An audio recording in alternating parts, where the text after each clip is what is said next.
Welcome to another episode of Virtual City Hall School. Today I'm excited to introduce my two guests to you. First of all, I have City Architect Carol Belanger. Hi. And also have student reporter Joanna. Hello. At City Hall School, we meet all kinds of interesting people who share their passion for the city, their career pathways, and the contributions they've made. So as an architect, his team have worked on projects like police stations and libraries and rec centers and recycling centers, all sorts of different projects. And their goal is to make a building that's functional, but also beautiful and something that citizens will look at and be proud of. So let's find out a little bit more about our city architect with Joanna. Okay. Miss Carl, what did you want to be when you were my age? When I was your age, I wanted to be an architect. That's what I wanted to be. I wanted to be an architect since I've been a little kid. Cool. And what made you want to be an architect?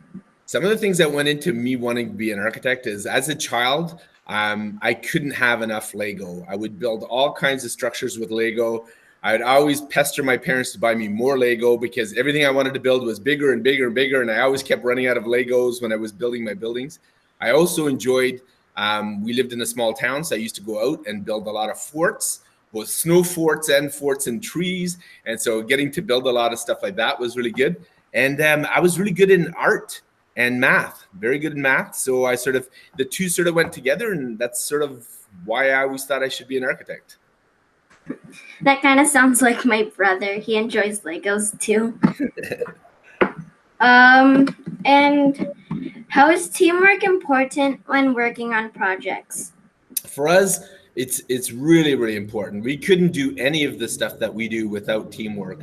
And the people that we get to work with at the cities, we get to work with the mayor and council. We get to work with engineers and architects. We get to work with artists because we do art on some of our projects. We get to talk to the users that are going to use our facilities. We get to work with librarians, policemen, lawyers, all kinds of people, really. And the thing is, and the public too, because part of what we do is we actually have to talk to yourself and to your parents and grandparents to find out what people want to do in these facilities and what gets them excited.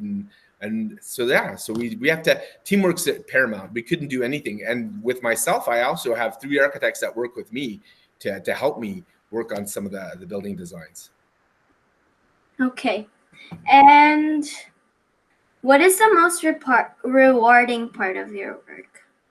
Some of the most rewarding part for me is actually getting to go to the buildings once they're finished and seeing the public's reactions. That's amazing. And seeing people get so excited, you know what I mean?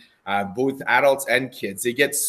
We're doing such amazing work in Edmonton, and getting to see people's reactions, that is really cool. The other part that I know Mrs. Hunt will understand is getting to go to City Hall School. I love going to City Hall School and getting kids excited about architecture. We need more architects in the future, and then getting people really excited is some part of my job, actually. And so that I really enjoy doing that. And then the other one that the other part of my job that I get to enjoy is actually getting to work with all the different people, getting to meet all kinds of really cool architects and all kinds of people that at the city are working towards the vision of our project. So that's part of the fun of the job, is actually the people you get to meet along the way. Okay.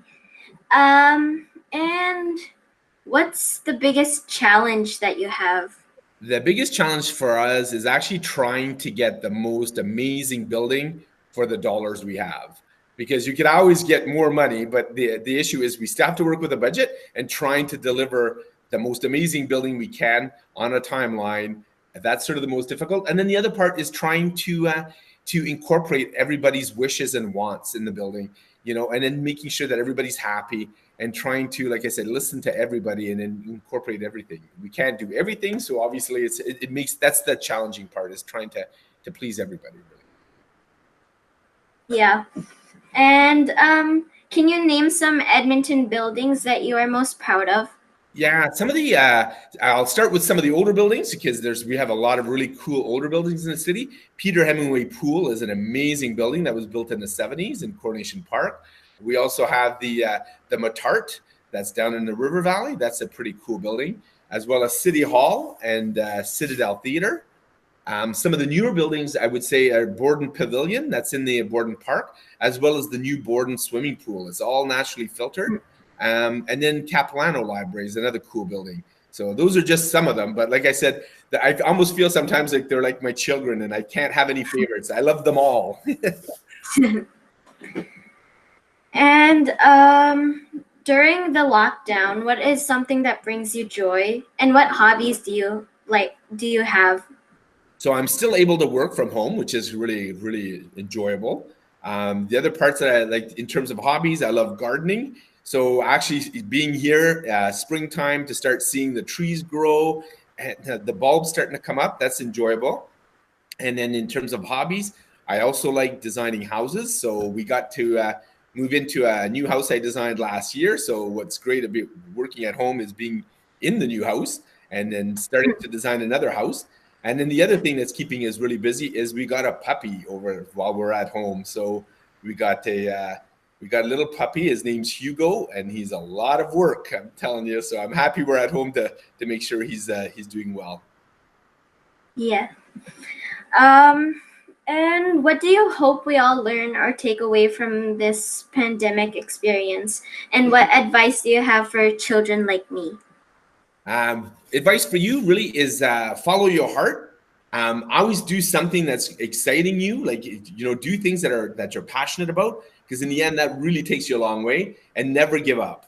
No matter what somebody tells you, if you really feel strongly about it, you can do it. That's something I find. And, everything, has its reasons, and we'll get over it, in terms of this pandemic. Well, it'll go away eventually, and there may be another pandemic at some point, but it's seeing the positives out of it and being able to help and serve, the citizens and the people that you live and work with, in the end. Yeah. Thank you. Yeah. The other thing I was going to say that I didn't get to talk to you about is we did, over this pandemic, find out that we did win a Governor General Award for architecture 2 years ago. This is the medal. And so we won it for Borden Park Pavilion. And I just found out last Friday that we're getting 3 more medals for city facilities. So we're getting, which is pretty amazing for 3 buildings at the city of Edmonton to get medals. I think it's never been done before. How's that? Anyway, so we're getting one for the Borden Park swimming pool. We're getting one for the South Haven Cemetery building, and we're getting one also for a drainage building on Jasper Avenue. So it's a drainage project. So even infrastructure drainage projects can win amazing awards in architecture. It's just goes to show that you can push like in all directions and really gain excellence and be recognized for it. So yeah. That's a lot of medals. They're very heavy too. So when I meet you in person, eventually I'll get to give you it and let you handle it. Thank you so much. I really enjoyed talking to you. Well, thank you both. That was a great interview. You can tell the passion and pride in Carl's voice. And Joanna is going to an art school and is interested in graphic design. So who knows, she might follow his path. Yeah, no, graphic design's amazing. I have my sister-in-law. She's a graphic designer, as well as her husband. They own their own company, and they've done everything from designing stamps to all kinds of stuff. So it's really cool you'll enjoy it. It's definitely fun. Right. Or, you can always become an architect, Well, the architects and the city teams go through projects where there's a strategy stage, a design, a strategy concept, design, build, and then operate. Yeah. And so my challenge for you students that are watching is to become a designer today. So I'd like you to think about your home that you've been isolating in, and maybe you could draw the designs for that, or perhaps you could design the ultimate home or the ultimate school. So the challenge today is to get out there and be a bit of a designer and see what you can come up with. Yeah. Thank you for watching. Figure out what kind of classroom and what classrooms will look like after this pandemic. It's, it's going to be very different. Nice. There's another challenge. Thank you for watching. Bye. Take care. Bye-bye. Bye.